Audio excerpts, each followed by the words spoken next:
Muy buenos días. Entonces, en la clase de hoy, martes 10 de noviembre, vamos a partir con los principios básicos de lo que se conoce como resistencia de materiales o mecánica de sólidos.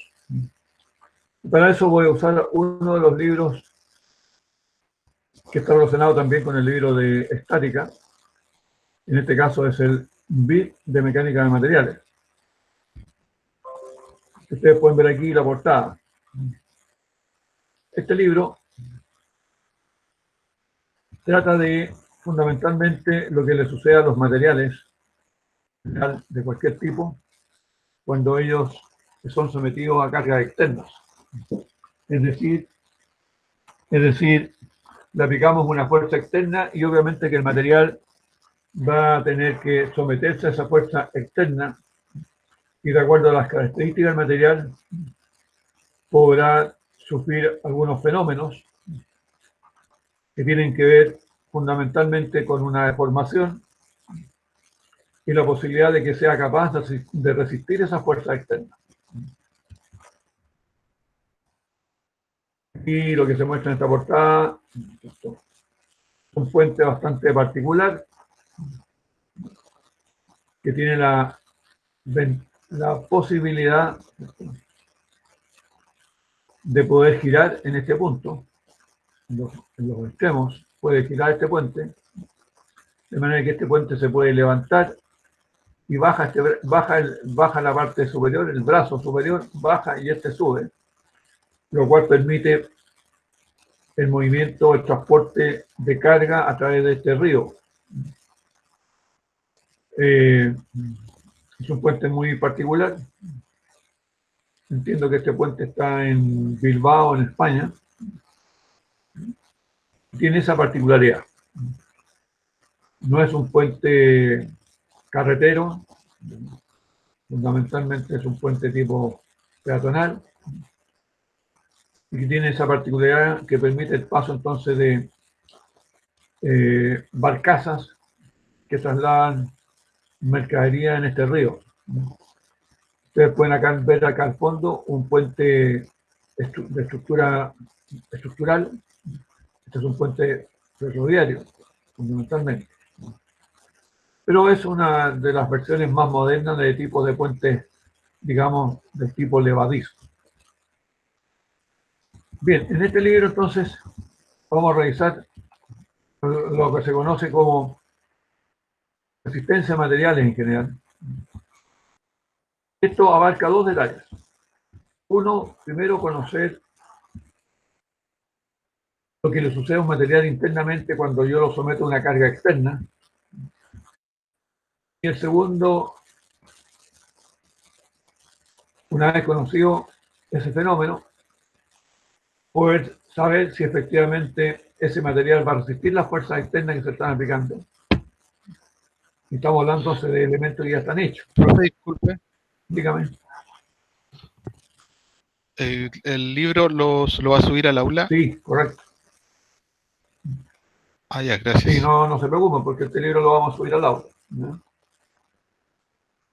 Así que tranquilos, como ya se los comenté al inicio, probablemente este libro y otro lo van a tener disponible ustedes en el aula para que lo revisen después con calma.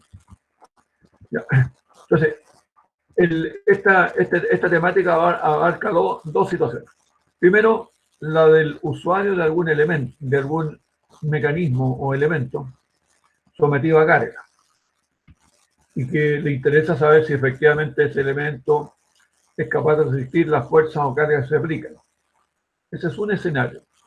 Y el segundo escenario, que no es habitual para ustedes, indudablemente, es el de diseñar elementos que sean capaces de soportar fuerzas o cargas. Probablemente ese no es el ámbito de ustedes. El ámbito más probable va a ser de verificar si los elementos que están usando o que ustedes conocen son capaces de resistir las fuerzas que les van a aplicar. El escenario más probable. Ustedes no van a ser diseñadores de elementos que soporten fuerzas o cargas. Entonces, el primer capítulo habla de lo que se conoce como introducción al concepto de esfuerzo. Y por lo tanto, entonces vamos a hablar de este concepto, esfuerzo. Es un concepto sumamente importante, pero tiene una cantidad de variantes que tienen que ver con el tipo de carga que se aplica sobre un elemento, el tipo de fuerza que está actuando, la forma de los elementos y la manera en que estos se deforman. Entonces aquí estamos en otro ámbito. Cuando vimos estática, partimos diciendo que hablábamos de cuerpos rígidos indeformables. Vamos a ver que en este caso entramos ya a lo más real, que los materiales efectivamente se deforman. Yo es de alguna manera lo que yo les quiero mostrar inicialmente acá. De estos capítulos vamos a ver alguna introducción de algunos de ellos, no vamos a ver los capítulos completos, indudablemente. Vamos a ver algunos puntos específicos de estos capítulos, porque no es una materia importante de trascendencia para ustedes, por tanto me interesa que tengan algunas nociones generales y básicas sobre lo que está planteado en este libro. Así que no se asusten porque no vamos a ver el libro en su particularidad completa, vamos a ver algunos detalles muy particulares de los capítulos y yo les voy a señalar efectivamente cuáles son durante las clases y nos vamos a restringir exclusivamente a eso. Entonces, aparecen algunos fenómenos que ustedes pueden visualizar acá. Capítulo 2, esfuerzo y formación, carga axial. Ese es uno de los temas que vamos a ver, pero con algunas particularidades. No vamos a ver el capítulo completo, sino que vamos a ver algunas cosas en particular. Después aquí aparece un capítulo 3, torsión, que es otro fenómeno bastante común que le sucede a los materiales, del cual también vamos a ver algo muy, muy cortito, muy pequeño. Probablemente el punto 2.1, 3.1, 3.2, 3.3, quizás hasta el 3.4 o 3.5, pero nada más que eso. Vamos a ver algunas cosas muy puntuales. Después habla aquí capítulo 4, lo que es flexión pura. Vamos a tratar de comentar qué se entiende por flexión. Y también vamos a ver una pequeña introducción, nada más que una pequeña introducción. El capítulo 5 indudablemente que no lo vamos a ver porque ya es muy especializado. Lo mismo que el capítulo 6. Quizás haré algunas menciones, haré algunos comentarios particulares. Capítulo 7 en general no lo vamos a ver.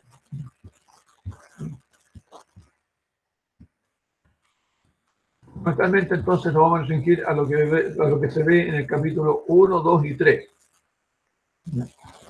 Fundamentalmente. Y algún punto especial donde probablemente le haré llegar un PDF particular o lo veremos en el otro texto. Pero como le digo, estos van a ser temas muy específicos y más aún que nos quedan muy poquitas clases. Diría 5 clases, en realidad, antes de la próxima prueba. Entonces, digo, esto va a ser muy acotado. Partamos entonces con el capítulo 1. En el capítulo 1 nos vamos a encontrar con lo que se conoce entonces como el concepto de esfuerzo.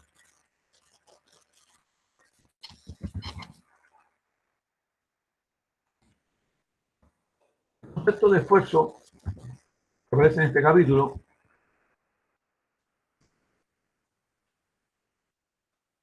tiene que ver con un fenómeno que le pasa a todos los materiales, incluidos nosotros mismos, cuando somos sometidos a una fuerza externa.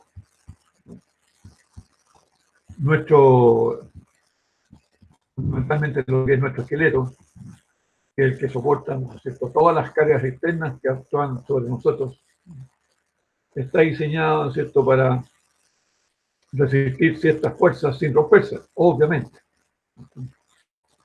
Y lo mismo pasa con las máquinas. Aquí en esta foto ustedes pueden ver un equipo, una serie de máquinas, en este caso retroexcavadoras o cucharas para cargar a materiales que tienen ciertos brazos articulados, en este caso con cilindros hidráulicos. Ustedes lo pueden ver acá. Tienen 3 cilindros, este, este que se ve aquí y este de acá, que tienen por finalidad indudablemente, ¿no es cierto?, permitir que este sistema o este mecanismo se pueda mover y resistir las fuerzas que actúan en esta cuchara o pala. Bien, de hecho, este problema nosotros podríamos abordar con lo que ustedes saben de equilibrio, ver cuáles son las fuerzas en los pasadores, en los cilindros, que actúan en este elemento. Problema de diagrama corpo libre y equilibrio, ustedes ya lo saben. Podrían perfectamente realizar esta situación. Pero por efecto de las fuerzas que actúan en los pasadores, o en algún punto de estos elementos, como es la fuerza peso, en algunos casos, estas piezas se ven sometidos a fuerzas y cargas bastante grandes. ¿Qué les va a suceder? En primer término, lo más probable es que se deformen de distintas formas. Depende del tipo de carga y la forma en que esté aplicada la carga. Se van a deformar. En segundo término, si la deformación es muy grande, puede llegar un momento en que esa deformación se transforme en una rotura del elemento, porque se sobrepasó las fuerzas para las cuales es capaz de resistir. Es decir, este elemento entonces se diseñó para soportar una carga límite definida de antemano por el diseñador, con todos los resguardos necesarios para poder resistir un poco más de esa carga por efecto de lo que nosotros llamamos factores de seguridad, que tienen que ver primero con los métodos de cálculo, segundo con las condiciones de trabajo, tercero con la mantención de los elementos, incluso con el clima, porque no es lo mismo que esta máquina trabaje a 40 grados bajo cero en la Antártica, a que trabaje a temperatura normal 20 grados o 50 grados. Con las temperaturas más bajas los materiales cambian su resistencia. Por tanto, se podría ver afectada por bajas temperaturas. Todos esos elementos están considerados lo que nosotros llamamos factores de seguridad. Y por tanto, esta máquina está diseñada para soportar un cierto nivel de carga. Si sobrepasa esos niveles de carga, esta máquina podría fallar, incluso romperse parte de sus elementos. Por lo tanto, a nosotros nos interesa saber cómo se producen esas condiciones. Y esos son los análisis que nosotros vamos a pretender hacer en forma bastante breve, en forma bastante simple, en las pocas clases que nos quedan. Entonces, para esto es importante tener claro, como dice aquí, los métodos de estática. ¿A qué se refiere con los métodos de estática? Bueno, fundamentalmente a los de diagrama corpo libre, ecuaciones de equilibrio y cálculo de reacciones en los puntos de unión de los elementos y en las barras. Ya lo vieron en el capítulo de estructuras. Aquí tenemos este elemento, una especie de grúa que permite soportar una carga aquí en este extremo, que consta de una barra, este elemento que está acá, y este otro elemento que está aquí, sujetas por pasadores en ambos extremos. ¿Cuál es la diferencia? Que como esta es una barra, esta fuerza que está aquí podría reemplazarse por una sola, en dirección de la barra. Acá no, porque aquí vamos a tener fuerza en este brazo en alguna parte, y podríamos entonces cambiar la situación. Pero lo que está aquí es un diagrama corpo libre.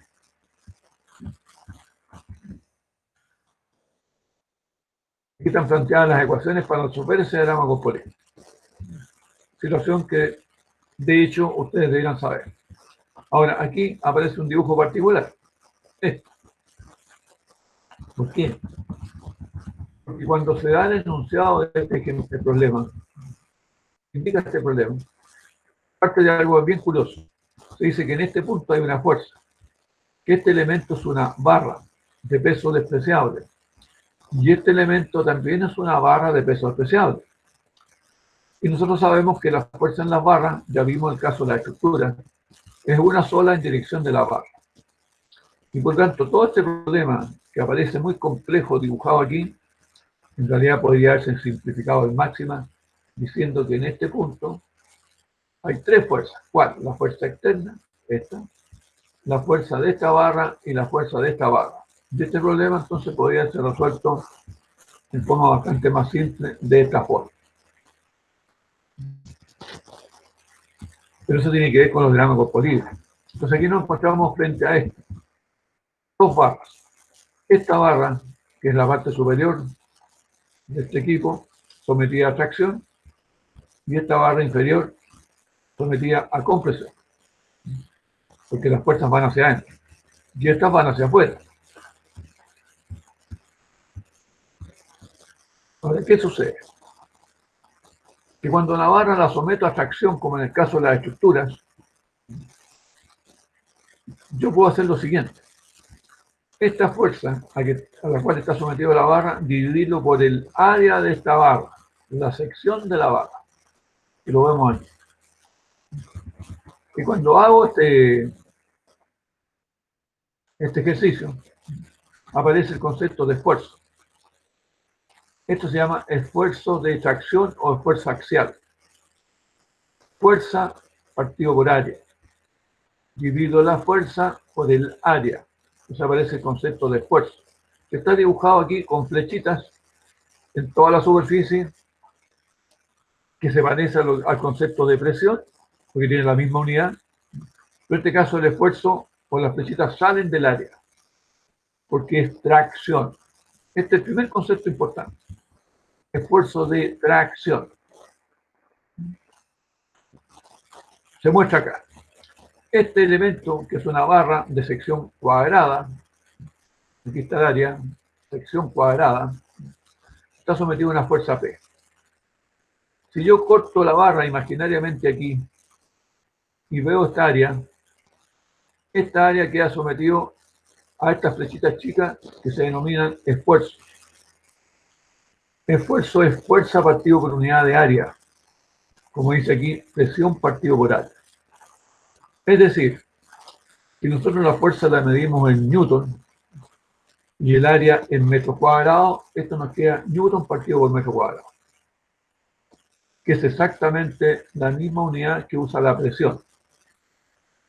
En este caso es una presión inversa, sería una especie de depresión. Esto se llama esfuerzo de tracción. Fuerza partido por área. Newton partido por metro cuadrado. También conocido como pascales. ¿Se fijaron? Tiene el mismo o tiene una similitud con el concepto de presión. No es lo mismo, porque en este caso las flechas salen del área. En el caso de la presión sería contra el área. Pero en tanto entendemos que es fuerza dividido por área, estamos haciendo una semejanza absoluta con lo que es el concepto de presión. Pero aquí se llama esfuerzo axial de tracción. Fíjense lo que dije, esfuerzo axial de tracción. O esfuerzo normal, bien conocido. ¿Por qué se llama esfuerzo normal? Porque este esfuerzo, las flechitas son perpendiculares al área. Y por eso se llama esfuerzo normal, perpendicular al área. ¿Por qué se llama también axial? Porque está en dirección del eje de la barra. Este es el eje de la barra. Entonces están en dirección del eje de la barra. Y el eje se llama eje axial. Entonces también se conoce como esfuerzo axial. Esfuerzo normal o esfuerzo de tracción en este caso particular. Cuando la fuerza tira de la barra. Primer concepto de esfuerzo.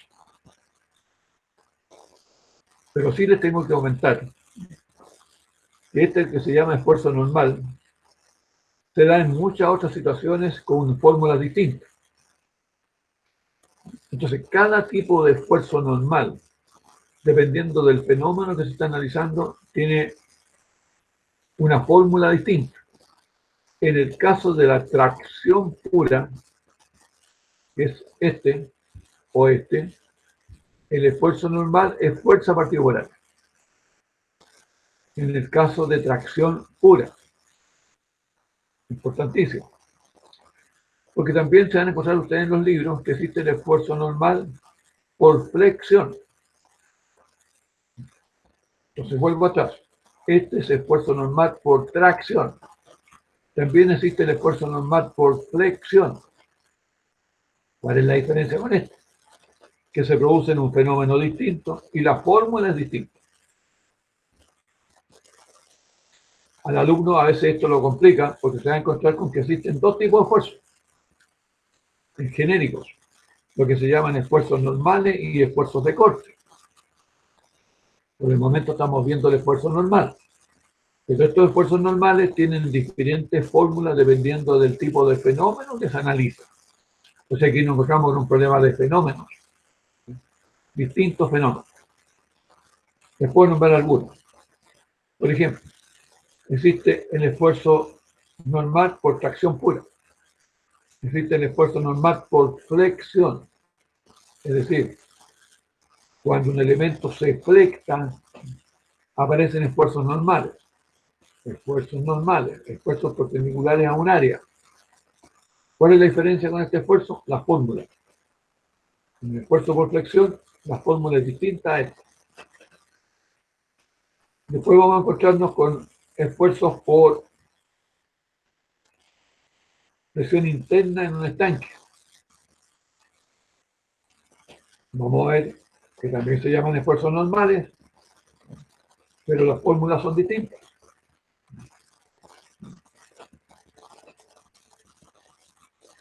También vamos a encontrar esfuerzos de corte. Esfuerzos de corte para cada uno de los fenómenos que se producen en los materiales también tienen fórmulas distintas.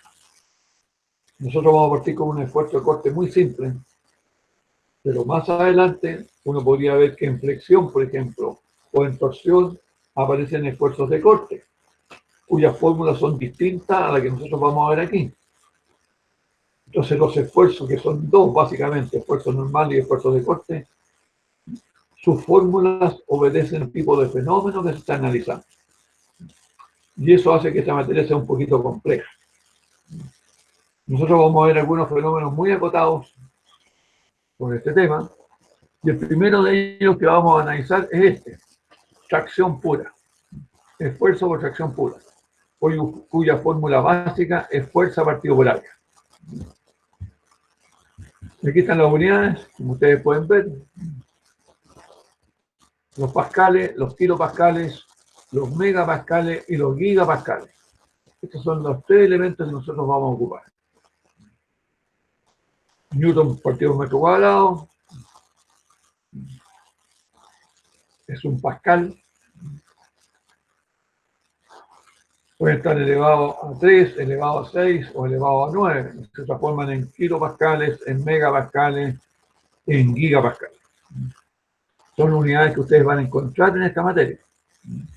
Repito, pascales, que sería un newton partido por metro cuadrado, el kilopascal, el megapascal y el gigapascal. Múltiplos del newton partido por metro cuadrado, o del pascal. Entonces, claro, cuando yo tengo un elemento, una barra cilíndrica, que es la que está en el ejemplo, en el primer ejemplo del libro, nos encontramos con que la fuerza P es igual a la fuerza con que está tirando la barra, el newton, nos dan el diámetro de la barra, por tanto conocemos el área, pi r cuadrado, conocemos el área, y concluimos entonces que el esfuerzo en la barra superior de este problema, en esta barra, la fuerza que está sometido a esta barra por efecto de esta fuerza externa, con el cual pudimos calcular la fuerza en esta barra, que es lo primero que se hizo, calcular la fuerza en la barra, nos permite entonces decir cuál es el esfuerzo que está sometido a esa barra. Ustedes pueden ver acá que el esfuerzo que está sometido a esa barra es de 159 megapascales. Y es, repito, fuerza partido por área. 159 megapascales. Uno podría preguntarse, bueno, ¿qué significa eso? Veámoslo en newton partido por metro cuadrado. Significa entonces que tenemos 159 por 10 elevado a 6 newton partido por cada metro cuadrado de área de esa barra. La verdad que si ustedes me preguntan a mí, esto es muy difícil de explicar, porque cuando hablamos de fuerza por unidad área, resulta que la barra que tenemos nosotros es pequeñita. Tiene apenas 20 milímetros de diámetro, 2 centímetros. Y por tanto aparece extraño que yo hable de metros cuadrados de sección cuando la barra tiene una sección pequeñita en milímetros. ¿No me acuerdo?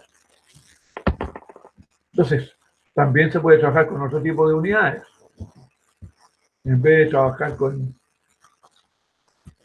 megapascales, como es este caso, que es lo habitual en este sistema de unidad internacional, también uno podría hablar entonces en kilos partido por centímetro cuadrado o milímetro cuadrado.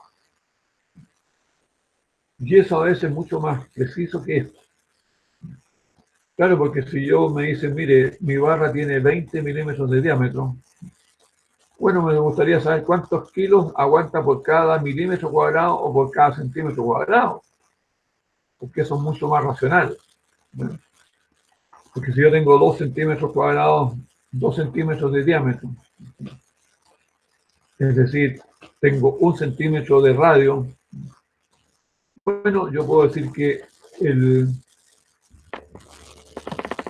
área, si lo miro yo en centímetros cuadrados, va a ser de 3,14 centímetros cuadrados. 3,14 centímetros cuadrados. Entonces, sobre cada centímetro cuadrado de esa sección, ¿cuántos kilos tengo? Esa es una pregunta que nos podríamos hacer.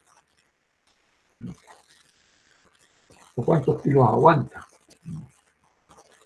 Y podríamos encontrar que, como respuesta, que aguanta 159 o 1590 kilos por cada centímetro cuadrado. Es lo más probable, que es 1590 kilos por cada centímetro cuadrado. Es decir, esta barra es capaz de aguantar perfectamente una carga bastante importante como es la que está mostrada aquí. Ustedes pueden ver en la figura, cuya fuerza externa que resiste aquí es de 30 kilonewtons, 30.000 newtons, es decir, 3.000 kilos. 3.000 kilos. Y esta barra aguanta sin ninguna dificultad 5.000 kilos. Esta barra. Se está aguantando 1.590 kilos por centímetro cuadrado. Por centímetro cuadrado. 159 megapascales. Como tiene 3,16 centímetros cuadrados, podemos decir perfectamente que aguanta 3 veces más los 1.590, que es los kilos por centímetro cuadrado. Eso me da alrededor de 5.000 kilos. Esta barra que tiene 20 milímetros de diámetro, 20 milímetros de diámetro, puede aguantar 5.000 kilos, 5 toneladas. Importante entonces lo que estamos comentando, para que tengan una magnitud de las unidades con las que se está trabajando. Entonces, esta barra en tracción está pensada para que aguante esa cantidad de fuerza. Probablemente aguante más. ¿Por qué? Porque debe tener algunos factores de seguridad incluidos en el cálculo. Lo cual nos dice que teóricamente se calculó con ese valor, pero la seguridad me obliga a mí a aumentar el tamaño para que aguante más. Es decir, probablemente con los 20 milímetros esto ya está sobredimensionado. Tiene un diámetro mayor que el justamente necesario para aguantar la carga límite. Pero no se puede hacer en esas condiciones porque si no nos encontramos con que nos pasamos un par de kilos y esto podría romperse. Y obviamente que no es la idea. Por tanto, este material debe aguantar bastante más que eso. De aquí encontramos un concepto nuevo, a propósito del resultado. Esto dice que aguanta, es capaz de soportar un esfuerzo de 159 megapascal. Y la pregunta es, el material de esa barra, ¿cuál es y cuánto aguanta realmente el material? Yo así, en principio, les podría comentar que si esa barra es de acero, y es de un acero relativamente bueno, puede aguantar perfectamente unos 400 megapascales. 400 megapascales. Y recién estamos en 159. Y a lo mejor estamos en una condición bastante linda. ¿Cuál es la diferencia entonces entre 159 y 400? La seguridad. Es decir, el factor de seguridad de esto debe ser al menos 2 o un poco más de 2. Eso le dice a usted entonces que todos los elementos que nosotros vemos están sobredimensionados, tienen un tamaño mayor que el que efectivamente, teóricamente, podríamos calcular. ¿Y por qué se hacen de un tamaño mayor? Pues, precisamente para evitar que fallen en condiciones especiales. Es decir, ustedes van a ver equipos de transporte de todo tipo. El más elemental de ellos, un cargador frontal, una grúa, cualquier instrumento, todos los elementos que soportan carga de esos equipos están pensados o están diseñados o están hechos para soportar una carga mayor que efectivamente la que se les va a colocar. Es decir, si a mí me venden una grúa que dice que es capaz de levantar 10 toneladas, esa grúa seguramente y con certeza está diseñada para soportar muchísimo más de las 10 toneladas. Porque tiene que tener un factor de seguridad sí o sí. Hay una serie de hechos, situaciones que hacen que el ingeniero calculista nunca va a tener la certeza de que efectivamente sus cálculos o las predicciones que hizo o los criterios que usó se van a dar en la realidad. Y por tanto siempre va a sobredimensionar de manera de asegurarse que no falle nunca el equipo. O si falla, va a fallar por condiciones bastante especiales. Caso de una grúa.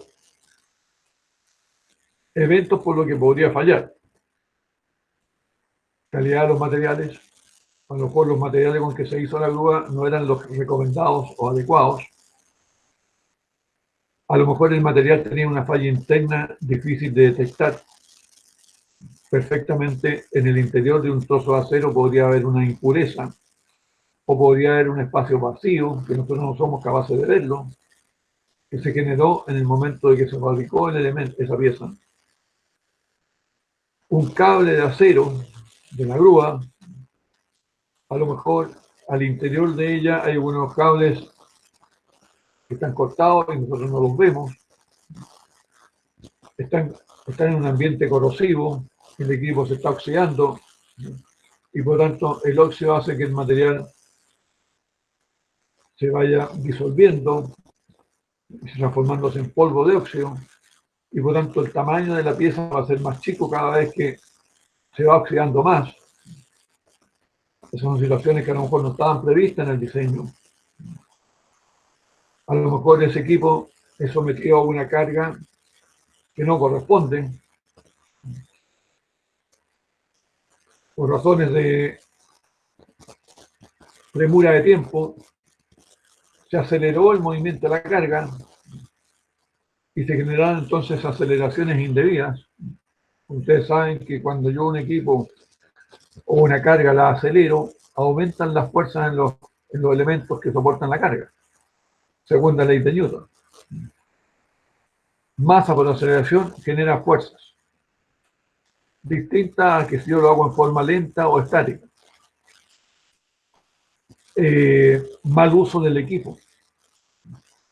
Todos son factores que hacen que el ingeniero diseñador le va a poner para su cálculo de tamaño de la pieza, va a tener una serie de consideraciones, con lo cual el tamaño va a ser mayor que el teórico.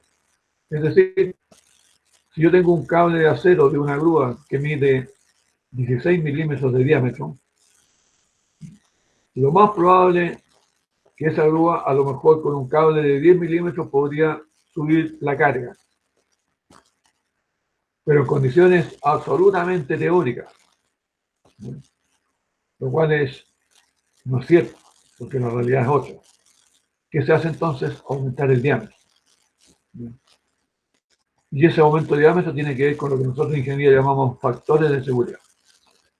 Yo muchas veces prefiero llamarlos factores de ignorancia. A veces no sabemos los eventos que van a suceder con el uso de un equipo.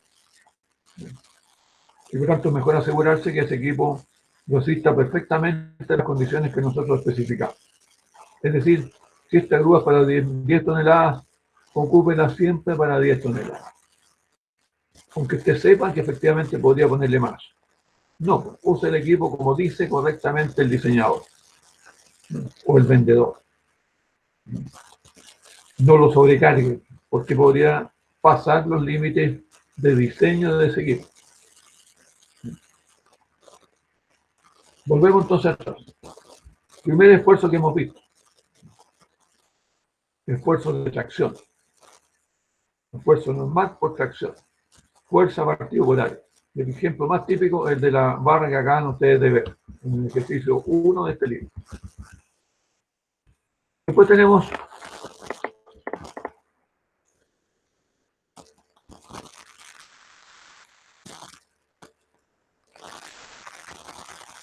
aquí aparece un concepto nuevo. Dice, se usa aluminio como material de y el esfuerzo permisible del aluminio es de 100 megapascal.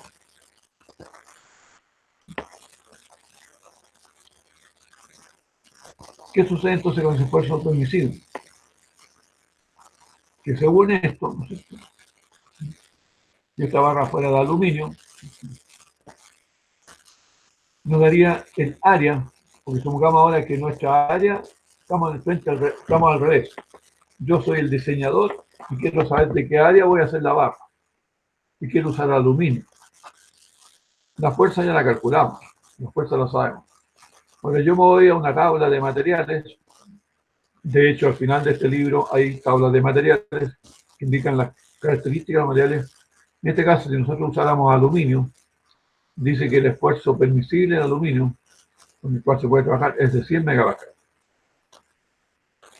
Si yo divido la fuerza P que está actuando sobre la barra por el esfuerzo permisible del aluminio, calcule el área. Y como yo sé que el área es pi r cuadrado, puedo calcular de nuevo el radio. En este caso me da que el radio ha dado 12,4 o 12,62 milímetros. Y eso me dice que el diámetro entonces ahora sería 25,2 milímetros. ¿Qué me está diciendo eso? Resulta que la barra que yo tengo en el problema era de 20 milímetros. Si yo uso un aluminio de estas características, la barra irá a ser de 25,2 milímetros. Conclusión entonces. ¿Yo podría usar aluminio para este caso? No. Porque si me dice que el diámetro con el aluminio debe ir a ser 25,2 y la barra que yo tengo es de 20 milímetros, significa que la barra va a fallar, se va a romper. Porque sería incapaz de aguantar. Esto hace un contraste entonces en lo que es el uso de un material, el tipo de material y las condiciones que se producen cuando yo uso materiales distintos. Probablemente entonces esta barra, que se calculó con 20 milímetros de diámetro, no usó aluminio, usó otro material, muchísimo más resistente que el aluminio. Esto para que ustedes hagan un contraste entonces entre una cosa y otra. Este es el esfuerzo del material propiamente tal y el otro el esfuerzo calculado por las cargas. Son dos conceptos distintos. Esto tiene que ver con la realidad de un elemento que ya está hecho, y esto tiene que ver con un problema de cálculo, de diseño. Es decir, si este mismo equipo yo lo quisiera diseñar de nuevo, y la barra esa la hago de aluminio, tendría que usar un diámetro distinto. Dos enfoques. Uno del ingeniero calculista o diseñador y el otro del ingeniero usuario. Ustedes habitualmente van a trabajar con ingeniero usuario. Pero eso no quita, ¿no es cierto?, que nosotros veamos las condiciones del ingeniero calculista o diseñador. Porque lo más probable es que en algún momento a ustedes se les dé esa situación de tener que resolver en forma bastante simple un problema respecto a cuál es el material que podemos ocupar y en qué condiciones lo pueden ocupar. O por lo menos ustedes sepan que cuando un ingeniero calculista les diga, mira, usé este material por estas condiciones, usted diga, ah, sí, ahora me acuerdo, sí, efectivamente está bien lo que tú me dices. Podemos usar esto. Entonces, es importante que ustedes como ingenieros usuarios sepan las dos alternativas. La primera es saber efectivamente cuál es la condición en que está un equipo o un elemento del equipo trabajando y cuál es la que podría suceder si yo cambio el material o cambio las dimensiones, ¿no?, ante una cierta eventualidad. Tan simple como decir, a ver, este equipo trabaja con cables de 16 milímetros de diámetro. Falló el cable, se rompió y no tengo 8. Y el que tengo repuesto tiene 14 milímetros de diámetro. Los operarios le van a preguntar a usted, que es el jefe, ingeniero, jefe, ¿podría usar este cable que tiene 14 de diámetro? Usted tiene dos alternativas posibles de respuesta, o tres en realidad. No lo podemos usar porque no es de 16.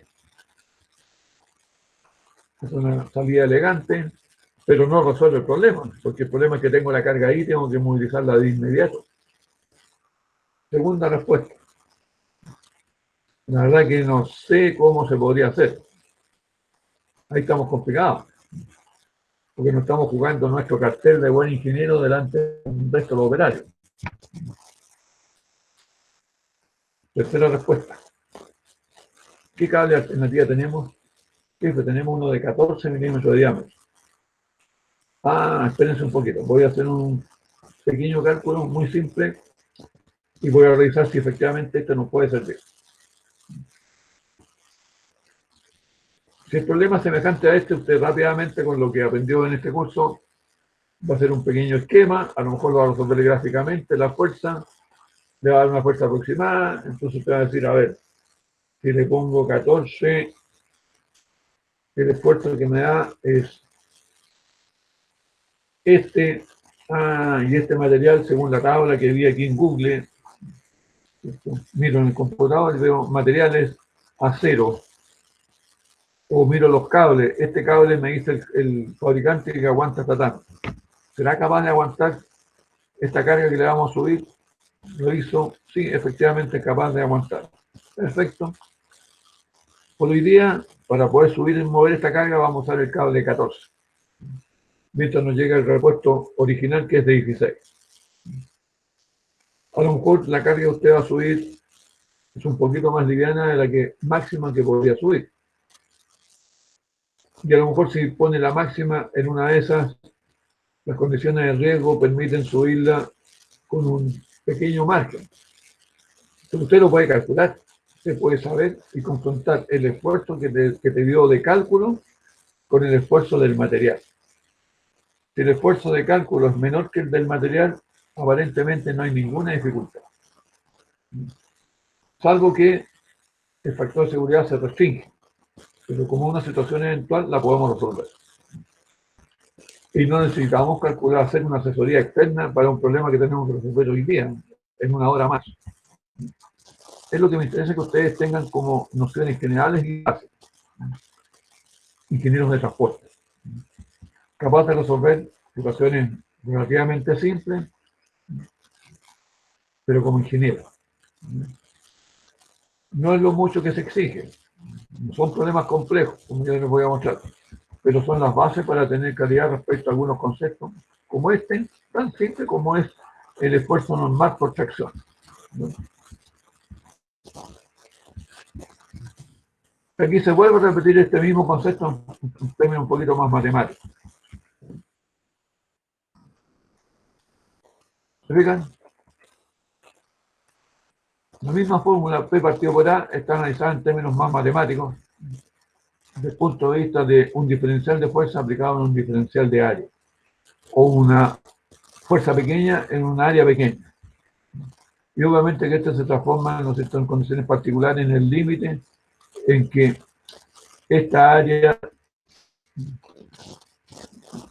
tiende a ser finita. ¿Qué parece este fenómeno? Es importante que ustedes lo conozcan de alguna manera. Este tema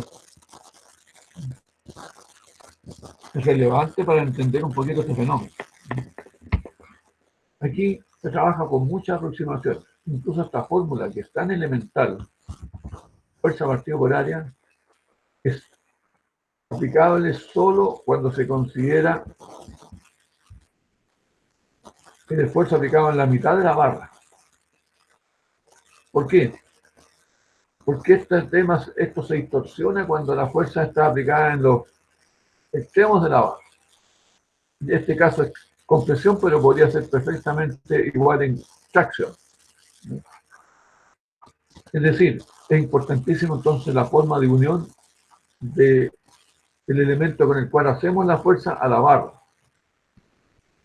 Y ustedes lo pueden entender fácilmente.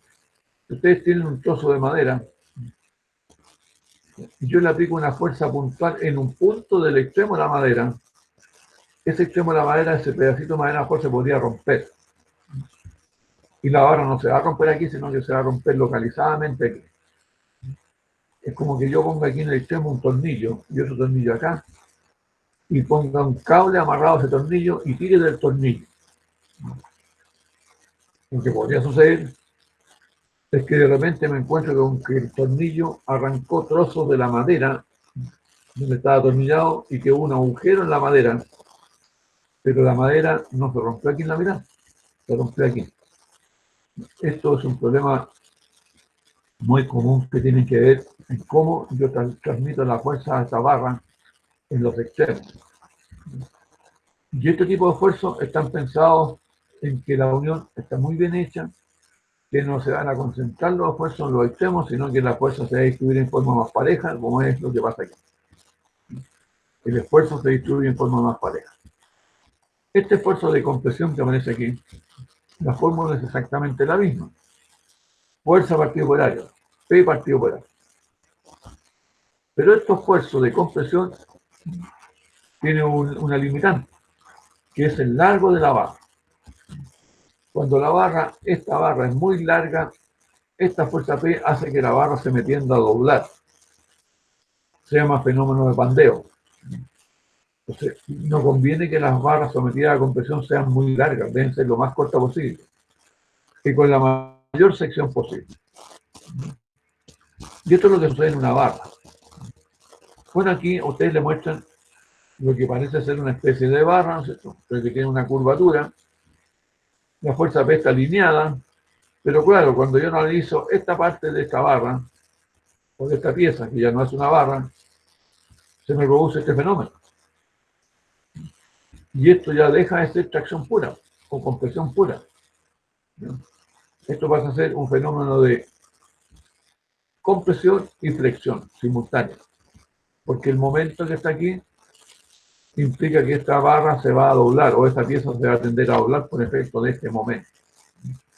Esto es un fenómeno, entonces, muy importante tener presente, que para poder aplicar la formulita,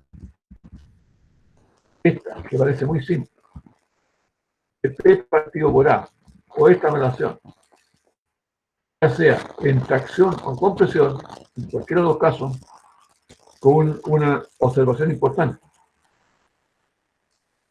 Las barras en compresión tienen que ser cortas, porque si no la fórmula es otra. Para las barras en compresión, esta fórmula no sirve si la barra es muy larga, porque pasa a ser lo que se denomina una columna sometida a compresión. Y la fórmula es distinta. Eso sería esfuerzo normal por compresión en columnas. Aquí estamos hablando de un esfuerzo normal de compresión en barras cortas.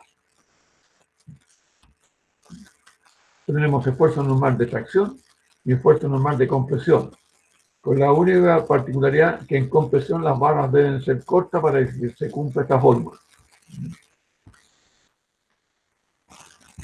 Eso es lo que se llama esfuerzos normales puros de tracción y de compresión, con la particularidad, repito, que en compresión las barras tienen que ser cortas, pero tienen que ser barras, ¿ya? De sección. Puede ser constante o variable, pero tienen que ser barras. No pueden tener una forma distinta como esta. Que esta parece ser barra, pero no se comporta como barra.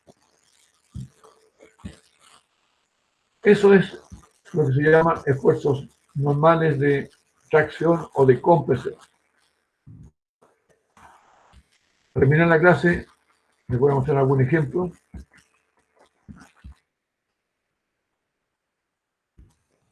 Acá tenemos esta barra en tracción y esta barra de acá probablemente en compresión.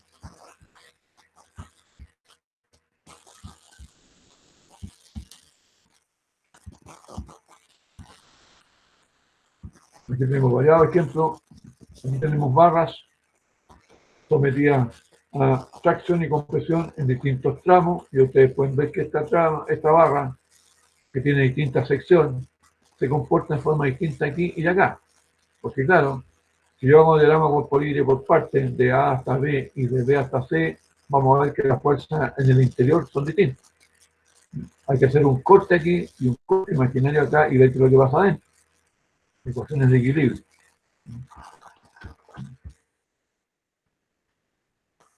En otro caso, donde por efecto de esta fuerza, estas eslabones, estas barritas cortas están sometidas a tracción. Y dos pasadores están sometidos a corte, que es un fenómeno que vamos a ver en la próxima clase. Aquí tenemos una estructura, no tenemos barras sometidas a tracción o a compresión. Probablemente en el otro texto, le vamos a hacer llegar entonces al aula su versión en Hibbeler, aparecen ejemplos más interesantes de este tipo de fenómenos. Ejemplos mejores que lo que yo les puedo mostrar aquí. Así que durante el transcurso del día o dentro de esta semana, antes del jueves, van a tener ustedes en el aula los dos textos que yo les he comentado. Uno es el BIT de mecánica de materiales y el otro es el Hibbeler de mecánica de materiales. Todos estos libros ustedes los pueden ver indudablemente los pueden encontrar en PDF sin ninguna dificultad, al igual como se hizo acá. Quienes los pueden bajar, no hay ninguna problemática al respecto. Pero repito, vamos a ver cosas muy puntuales sobre cada uno de estos temas. Entonces en la clase de hoy, repito, vimos esfuerzo normal puro por tracción o compresión en barras cortas. Eso. Así que con esto terminamos la clase de hoy y en la próxima clase avanzaremos a lo que son esfuerzos cortantes puros.